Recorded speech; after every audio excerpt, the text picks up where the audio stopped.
विद्वान मंदोदरी जी ने रावण को समझाई कि महाराज भगवान श्री राम से बैर आप नहीं कीजिए, क्योंकि जगत उद्धार के लिए, जगत का कल्याण के लिए परमात्मा का यह धराधाम पर अवतार हो गया, इसलिए उनसे आप बैर नहीं कीजिए। उनसे प्रेम करके, उनको प्रसन्न करके आप जो है सो उनका बन जाइए और उनसे दुश्मनी मत लिया कीजिए। फिर भी रावण जो है सो अपनी पत्नी को बात नहीं समझ करके और उसने अपना दिमाग लगाने लगा, मंदोदरी को समझाने लगा जो नार स्वभाव सत्य कवि कही, अवगुण आठ सदा उर रही। जो नारियों का निरंतर सदा 8 अवगुण होता है, साहस, अनिल, चपलता, माया, भय, अविवेक, असौच, अदाया। इसीलिए नारी में 8 अवगुण पाया गया है। रावण ने कहा कि सबसे पहला अवगुण है साहस, नारी साहसी होती है।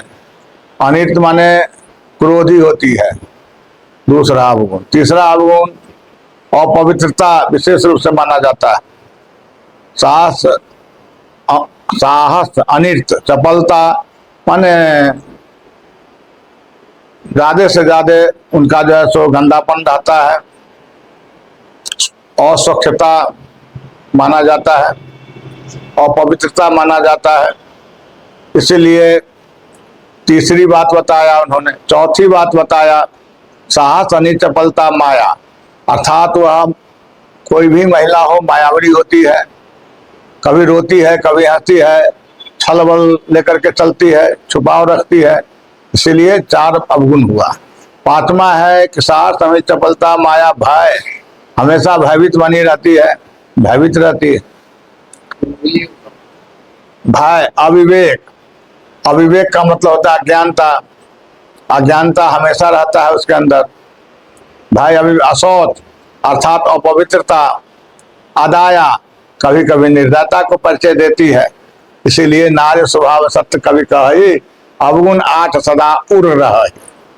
तो मंदोदरी ये भी अपना थेसिस देती है, संकेत कर रही है अपने पति को कि महाराज फुलय न फरय न वेद, यद्यपि सुधा बरसहि जलदा, मूर्ख हृदय न चेत, जो गुरु मिलय बिरंत समा।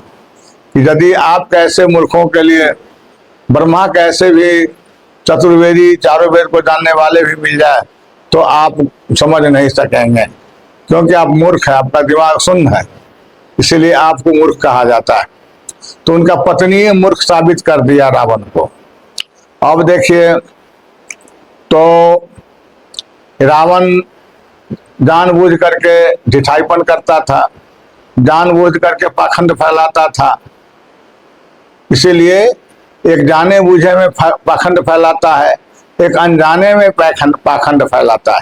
इसलिए ये मूर्ख का काम है, विद्वानों का काम नहीं है।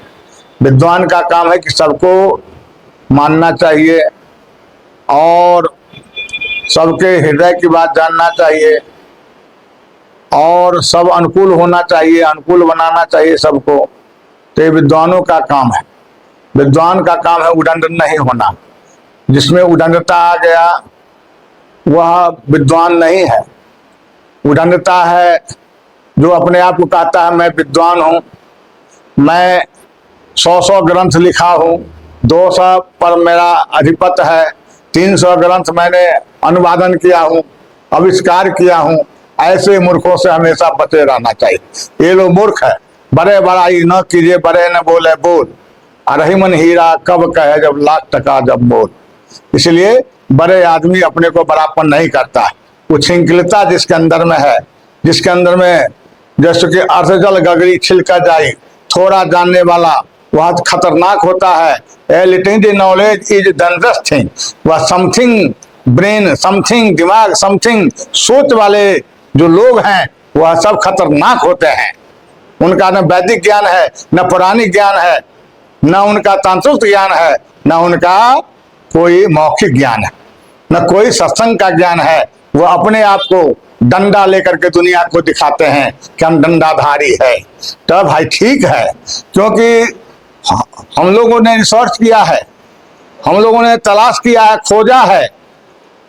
जो डंडाधारी भी एक आचार्य होता है, डंडे का आचार्य, डंडा चलाना जो जानता है वो डंडा में आचार्य है, डंडे का परिक्रमा करता है, डंडे का वीरता का परिचय दे रहा है।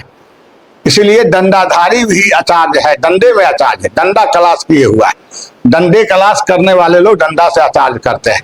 तो ऐसे उदंड लोग डंडा लेकर के चलते हैं, जिनमें उदंडता है, उच्छृंखलता है, वो लोग डंडा लेकर के चलते हैं। इसलिए दंडाचार्य उसको कहिए। उसके बाद मोटाचार्य कहिए। आज यदि सब